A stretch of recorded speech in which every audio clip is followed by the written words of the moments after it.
En este tema hablaremos acerca de la historia de la ingeniería de software. Como ya sabemos, las economías de los países desarrollados dependen en gran medida de la parte del software. Cada vez más y más sistemas actualmente son controlados por el software. Pero, ¿qué es un software? De acuerdo a la IEEE, que es el Instituto de Ingenieros Electrónicos y Eléctricos, que es una asociación y organización global de profesionales que trabajan para el desarrollo, implementación y mantenimiento de productos y servicios centrados en la tecnología. El software es la suma total de los programas de cómputo, procedimientos, reglas de documentación y datos asociados que forman parte de las operaciones de un sistema de cómputo. De acuerdo a la definición de uno de los autores más populares relacionados con la ingeniería de software, como lo es Pressman, el software lo define como un producto que diseñan y construyen los ingenieros de software.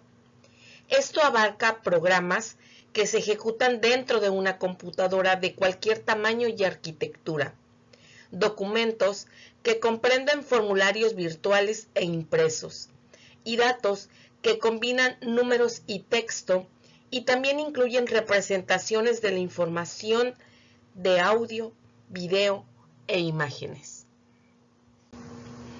Como ya sabemos, la industria del software es una industria que ya lleva casi 60 años desde que apareció y ha logrado grandes avances. El software prácticamente forma parte de nuestras vidas. Está en todos los aparatos que manejamos, medios de transporte, sistemas de telecomunicaciones, equipos médicos, entre otros. Entre las características del software, tenemos que el software se desarrolla, no se fabrica en un sentido clásico. Y esto se refiere que aunque existen similitudes entre el desarrollo del software y la construcción del hardware, ambas actividades son diferentes. En ambas actividades, la buena calidad se adquiere mediante un buen diseño, pero la fase de construcción del hardware puede introducir problemas de calidad que no existen en el software. Ambas actividades dependen de las personas, pero la realización entre las personas dedicadas y el trabajo realizado es completamente diferente para el software. Ambas actividades requieren la construcción de un producto, pero los enfoques de desarrollo son diferentes. Los costos del software se centran en la ingeniería. Esto significa que los proyectos de software no se pueden gestionar como si fueran proyectos de fabricación. Otra de las características es que el software no se desgasta. Esto se refiere a que el software es inmune a los males ambientales que desgasten el hardware. Por lo tanto, la curva de la tasa de fallos para el software debería de tener la forma de la curva idealizada, donde los defectos sin cubrir causan tasas de fallas altas en las primeras etapas de vida de un programa. Sin embargo, los errores se corrigen y la curva se aplana, por lo que el software no se desgasta, pero sí se deteriora. Debido a lo anterior, en esta gráfica lo que quiero mostrarles sería cómo es la curva de fallos cuando se construye el hardware. Como podemos observar, esta gráfica está dividida en dos planos. El plano de las X que representa el tiempo y las Y que representa el índice de fallos. Esta gráfica indica que el hardware presenta una tasa de fallas relativamente elevada en una etapa temprana de su vida. Fallas que con frecuencia son atribuibles a defectos de diseño o manufactura. Los defectos se corrigen. y la tasa de falla se mantiene constante cuando el hardware está funcionando durante cierto tiempo. No obstante, conforme pasa el tiempo, la tasa de fallas aumenta de nuevo a medida que los componentes del hardware resienten los defectos acumulativos de suciedad, vibración, abuso, temperaturas extremas y muchos otros inconvenientes ambientales. En pocas palabras, el hardware comienza a desgastarse. Ahora analicemos la curva de fallos del software. Ocurre lo mismo con el software. Esta sería la curva ideal de fallos del software, donde tenemos que lo que nos gustaría es que fuera creciendo y fuera decreciendo los fallos conforme lo construimos, y que cuando llegara a estar obsoleto, el nivel de fallo se mantuviera constante. Sin embargo, si partimos de esta curva, la realidad es bien distinta. Tenemos que vamos construyendo el software y una vez que el software está construido, se va produciendo diversos cambios en el mismo para ir corrigiendo errores y entonces la tasa de fallos va subiendo y va decrementándose hasta que vemos la curva real, la cual podría terminar por no funcionar completamente. Otro aspecto del desgaste ilustra la diferencia entre el hardware y el software. Cuando un componente del hardware se desgasta, es sustituido por una refacción. En cambio, no hay refacciones para el software. Cada falla de este indica un error en el diseño o en el proceso que tradujo el diseño a código ejecutable por la máquina. Entonces, las tareas de mantenimiento del software, que incluyen la satisfacción de peticiones de cambios, involucran una gran complejidad, considerablemente mayor que el mantenimiento del hardware. Otra de las características del software nos dice que aunque la industria tiende a ensamblar componentes, la mayoría del software se construye a medida. Esto es porque a medida que evoluciona la disciplina de ingeniería, se crea un conjunto de componentes estandarizados para el diseño. Los tornillos estándar y los circuitos integrados preconstruidos son solo dos de los miles de componentes estándar que utilizan los ingenieros mecánicos y eléctricos, conforme diseñan nuevos sistemas. Los componentes reutilizables han sido creados para que el ingeniero pueda concentrarse en los elementos verdaderamente innovadores de un diseño, es decir, en las partes de este que representan algo nuevo. En el mundo del hardware, volver a usar componentes es una parte natural del proceso de ingeniería. En el del software, es algo que apenas ha empezado a hacerse a gran escala. Un componente de software debe diseñarse e implementar de modo que pueda volverse a usar. En muchos programas diferentes, los modernos componentes reutilizables incorporan tanto los datos como el procesamiento que se les aplica, lo que permite que el ingeniero de software cree nuevas aplicaciones a partir de partes susceptibles de volverse a usar.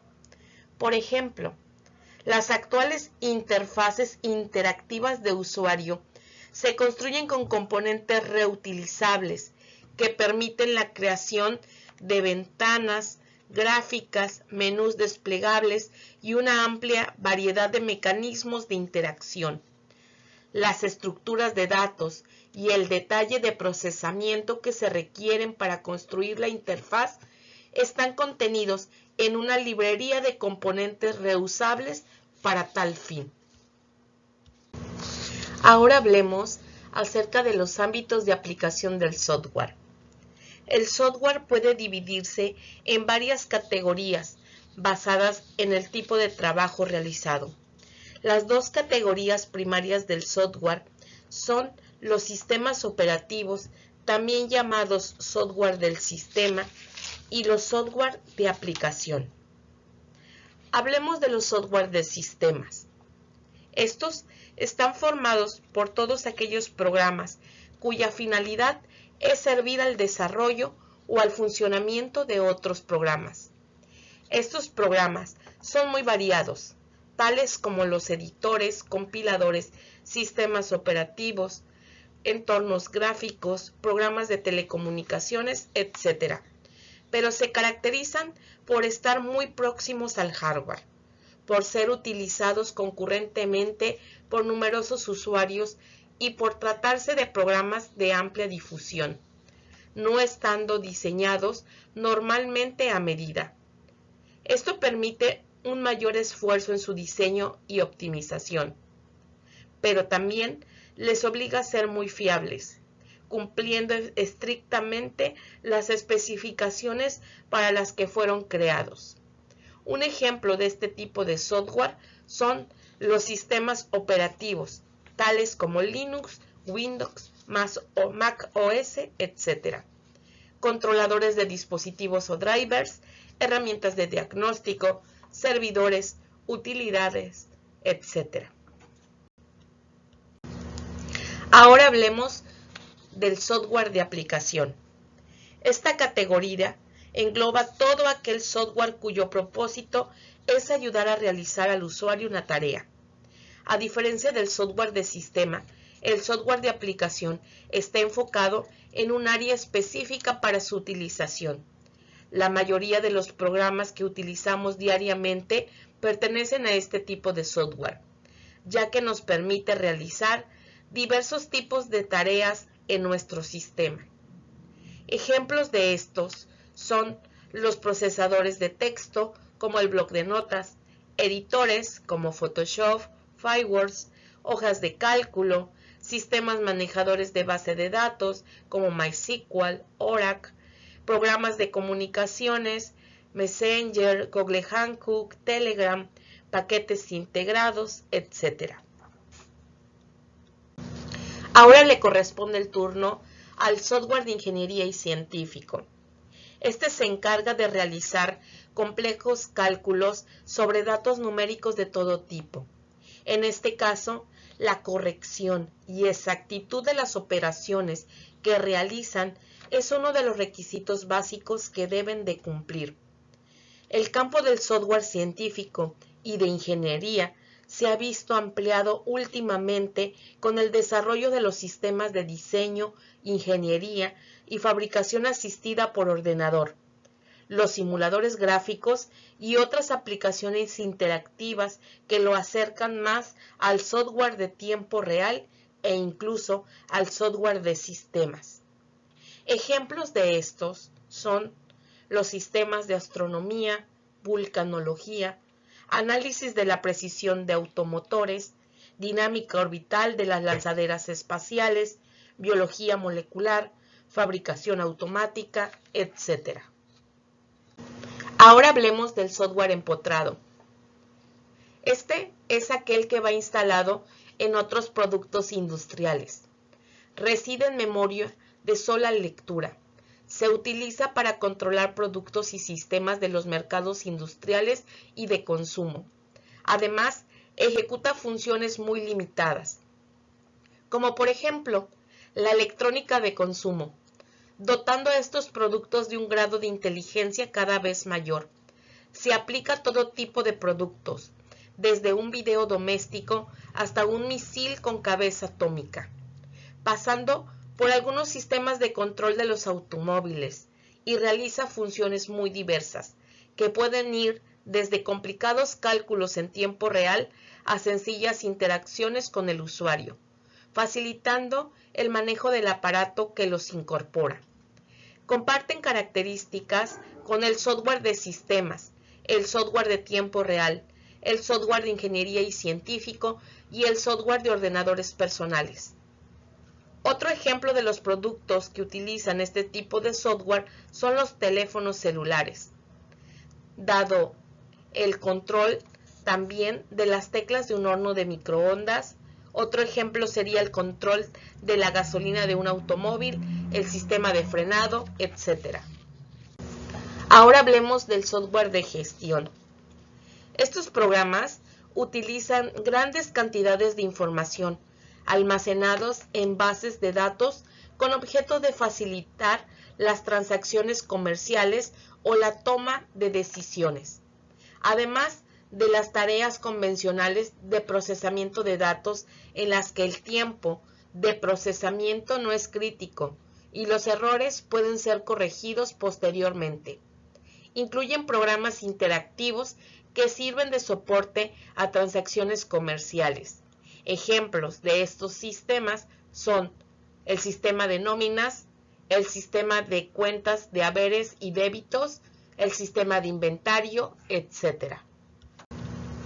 Ahora hablemos del software basado en web. Este tipo de software también es llamada las famosas web apps. Esta categoría de software está centrado en redes. Agrupa una amplia gama de aplicaciones. En su forma más sencilla, las web apps son poco más que un conjunto de archivos de hipertexto que se encuentran vinculados, que presentan información con uso de texto y gráficas limitadas. Sin embargo, desde que surgió la web 2.0, las web apps están evolucionando hacia ambientes de cómputo más sofisticados, que no solo proveen características aisladas, sino también funciones de cómputo y contenido para el usuario final, sino que también están integradas con bases de datos corporativas y aplicaciones de negocio. En esencia, la red viene a ser una gran computadora que proporciona un recurso de software casi ilimitado, que puede ser accedido por cualquier persona con un módem. Ahora es el turno del software de inteligencia artificial. Este software está basado en lenguajes procedimentales. Es útil para realizar de forma rápida y fiable operaciones que para el ser humano son tediosas e incluso inabordables. Sin embargo, es difícilmente aplicable a problemas que requieran la aplicación de funciones intelectuales más elevadas, por triviales que nos puedan parecer. El software de inteligencia artificial trata de dar respuesta a estas deficiencias, basándose en el uso de lenguajes declarativos, sistemas expertos y redes neuronales. Un ejemplo de este software es uno denominado Smart Airport Operations Center, que es un programa de logística creado por Ascent Technology, el cual es utilizado en los aeropuertos que computacionalmente son el mayor reto mundial para resolver problemas. Un cambio, como un atraso, la lluvia, la falta de un empleado, genera el efecto dominó. Con el susodicho software, este pulpo balancea todos los detalles hasta que todo encuadre. Son logísticas, pero el programa es más sutil que una ecuación gigante. No hay manera de solucionar un aeropuerto con sus miles de variables. A cambio, los algoritmos genéticos usan la selección natural, la mutuación, el cruce de escenarios subóptimos, permitiendo que el programa encuentre la mejor opción. La gente hace esto instintivamente en la vida diaria. Ejemplo de estos, pues son los sistemas expertos, el reconocimiento de patrones, las redes neuronales, la prueba de teoremas y juegos. Otro ámbito del software es el software de línea de productos. Este está diseñado para proporcionar una capacidad específica para uso de muchos consumidores diferentes.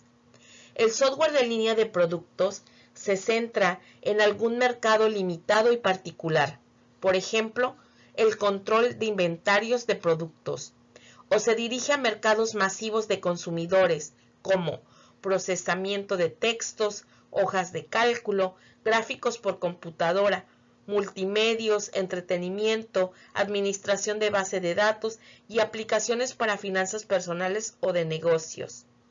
Está diseñado para proporcionar una capacidad específica de uso de muchos consumidores diferentes. A continuación, hablaremos acerca de la evolución del software. Como inicio, nos iremos a la década de los 40 y 50, donde el costo del hardware era tremendamente superior al del software y tenía una importancia relativa mucho menor. Incluso se consideraba que el software se podría desarrollar de la misma forma que el que se desarrollaba el hardware. Empezamos con los años 60. El desarrollo del software era artesanal. Las propiedades del software, tales como fácil de codificar, fácil de copiar, no se desgasta, fomentaron el proceso de desarrollo de tipo codificar y corregir, o también llamado cut and fit. Durante los primeros años de la informática, el software era un añadido. La programación se consideraba un arte, para el que no existían metodologías, y este era un proceso que se realizaba sin planificación alguna.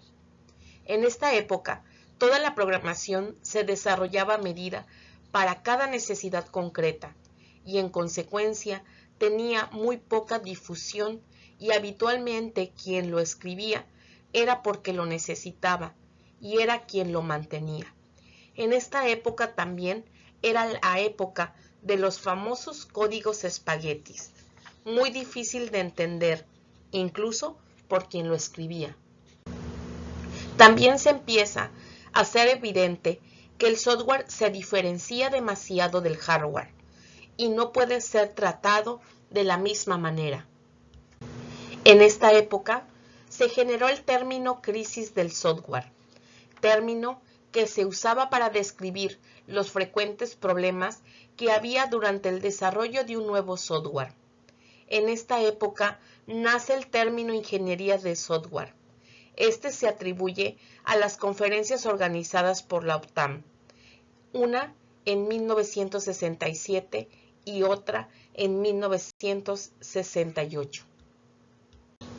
Posteriormente, se analizó lo que es la crisis del software. En 1968 aparece también un artículo que impulsó la programación estructurada. Sin embargo, a pesar de todas estas, la formación de los profesionales sigue siendo más centrada en los sistemas y en la programación que en emplear verdaderamente la ingeniería del software. Y así llegamos a la década de los 70. Fue en la década de los 70 donde los organizadores empezaron a comprobar que los costos del software superaban a los del hardware. Se identificaron las diferentes fases del desarrollo, tales como requerimientos, análisis, diseño, codificación y pruebas. Aquí se introduce a la programación estructurada y métodos formales para especificar software. De igual manera, se identifican nuevos principios de diseño como modularidad, encapsulación, abstracción de datos, acoplamiento débil y alta. Se proponen la descomposición modular, el concepto de ocultamiento de información, el modelo entidad-relación, el modelo del ciclo de vida en cascada. También se definen los conceptos de verificación y validación. A esta década se le conoce como la tercera época, época en la que los sistemas informáticos aumentaron mucho su complejidad y nacieron las redes de ordenadores. Esto supuso mucha presión para los desarrolladores, aunque los ordenadores para uso personal apenas estaban difundidos. Esta época acabó con la aparición de los microprocesadores. Y así llegamos a la década de los 80. En esta década se buscaba la productividad y escalabilidad de sistemas y equipos de desarrollo. La orientación a objetos renace con fuerza a través de las múltiples propuestas de lenguajes de programación. Por esta década también se crea el primer modelo de madurez de capacidades de proceso y los primeros estándares. Nace el concepto de fábricas del software y se generan las primeras herramientas para incrementar la productividad a través de la programación por el usuario, tales como los lenguajes de cuarta generación. Década de los 90. Se le conoce como la cuarta era. En esta, la orientación a objetos se extiende a las fases de análisis y diseño. Se acuerda un lenguaje de modelado, el ya conocido UML, y se genera el primer proceso comercial de desarrollo orientado a objetos. Los diseñadores y los arquitectos de software empezaron a recaudar las mejores experiencias a través de patrones de diseño de arquitectura. También se define el modelo en espiral para el desarrollo basado en el análisis de riesgos y sus vertientes conocidas como el desarrollo iterativo e incremental. El software libre toma fuerza y se crean los primeros ejemplos exitosos. La usabilidad del sistema se convierte en el foco de atención de la investigación. El software empieza a ocupar la posición crítica en el mercado competitivo y en la sociedad a través de páginas web. Esta era se dirige al impacto colectivo de los ordenadores y el software en todos los entornos. Actualmente, la industria del software tiene un gran peso en la economía mundial. Y aquí mismo aparecen las técnicas de redes neuronales junto con la lógica difusa de interés en el campo de la inteligencia artificial. Como podemos darnos cuenta, la ingeniería del software es relativamente joven y en base a la experiencia e historia con la que ésta presenta, nos podemos dar cuenta de la cantidad de avances que esto tendrá en un futuro a corto plazo.